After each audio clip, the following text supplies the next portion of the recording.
High. So আগের party বলেছিলাম যে আমরা বাবুঘাটের সামনে এসে পৌঁছেছি। এরপরে আমরা ওই পার্টটায় গিয়ে এই রেল লাইনের পথটা ধরে মেন আরতি বন্দনা যেখানে হয় সেই দিকটায় হেঁটে চলেছিলাম। ব্যারিকেডের ওই পার্টটা দিয়েও সুন্দর দৃশ্য দেখতে দেখতে যাওয়া যেত, বাট সেই দিন প্রচুর ভিড় ছিল বলে আমরা এই রাস্তাটা দিয়েই যাচ্ছিলাম।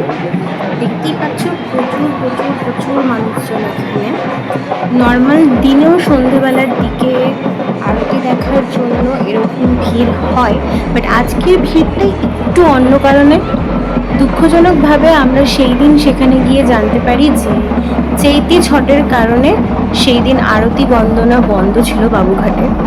আমরা ইভেন নেটেও চেক করে গিয়েছিলাম যে সেই দিন 6টা থেকে 7টা আরতি হবে, সেটাই দেখাচ্ছিল, বাট সেখানে গিয়ে জানতে পারি সাডেনলি সেটা বন্ধ রাখা হয়েছে এই এত ভিড়ের কারণে। কারণ প্রচুর মানুষ এসে সেখানে পুজো করছিল, দেখতেই পাচ্ছ প্রচুর ভিড়, প্রচুর বাজনা।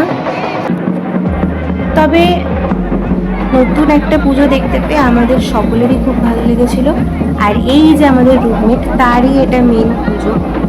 সেও একটু নদীতে গিয়ে পা ডুবিয়ে দিয়াও জ্বালিয়ে এসেছে, আর আমাদেরও বেশ ভালো লেগেছে যে সে নিজের বাড়ি থেকে এতটা দূরে থেকেও তাদের ফেস্টিভ্যালটা এনজয় করতে পারলো কিছুটা হলেও।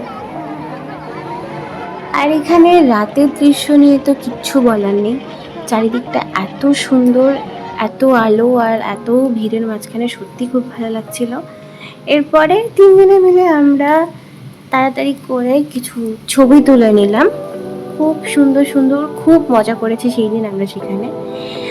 আর তারপরেই সেখান থেকে আমরা পাড়ের দিকটায় উঠে এলাম।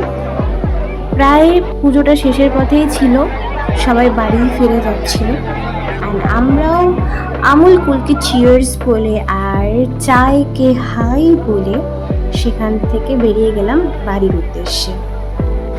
তারপর সেখান থেকে আমরা বাসে করে ডিরেক্ট বিধাননগর গিয়ে পৌঁছালাম, আর তারপর সেখান থেকে হেঁটে হেঁটে পিজের দিকে যাচ্ছিলাম।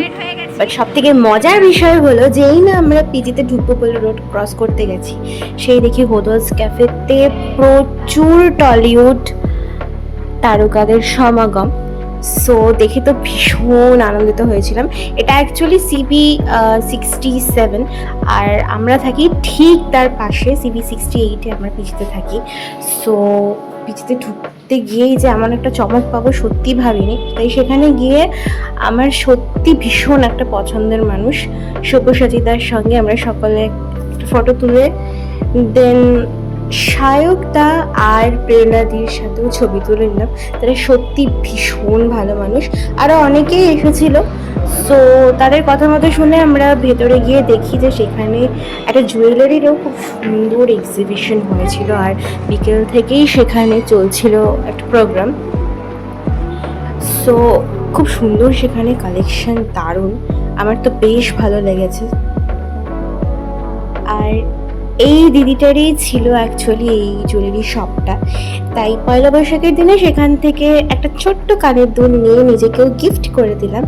সো এটাই ছিল আমাদের নববর্ষে কাটানো একটা সুন্দর দিন। Bye bye.